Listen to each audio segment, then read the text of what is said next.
Dans le nord de la Grèce, mardi en fin de journée, au moins 36 personnes sont mortes après qu'un train de passagers soit entré en collision frontale avec un train de marchandises.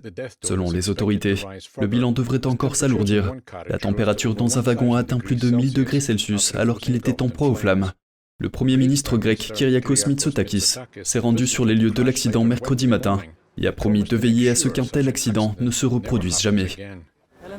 Ce que nous vivons aujourd'hui est très difficile en tant que pays. Nous parlons d'une tragédie indescriptible.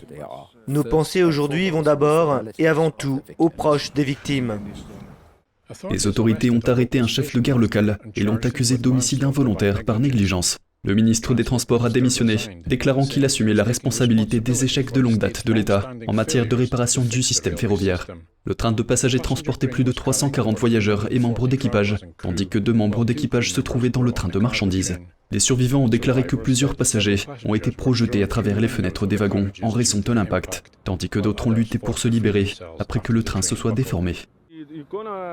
La première image était effrayante, car il y avait beaucoup de gros morceaux d'acier. Les trains étaient complètement détruits, aussi bien le train de passagers que le train de marchandises. Le train de passagers roulait à environ 160 km/h et il y a eu une collision frontale évidente. La plupart des victimes seraient des étudiants universitaires qui rentraient d'un long week-end férié. Plus de 60 personnes ont été hospitalisées, dont 6 en soins intensifs. Les parents attendent des nouvelles de leurs proches à l'extérieur de l'hôpital. Nous voulons voir s'ils sont à l'intérieur. C'est tout ce que nous demandons. Et bien sûr, nous voulons que tous les responsables paient pour ce gâchis grec.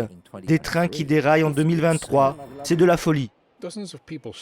Des dizaines de personnes faisaient la queue pour donner leur sang après l'incident. Les drapeaux ont été mis en berne à Athènes ainsi qu'à Bruxelles en hommage aux victimes.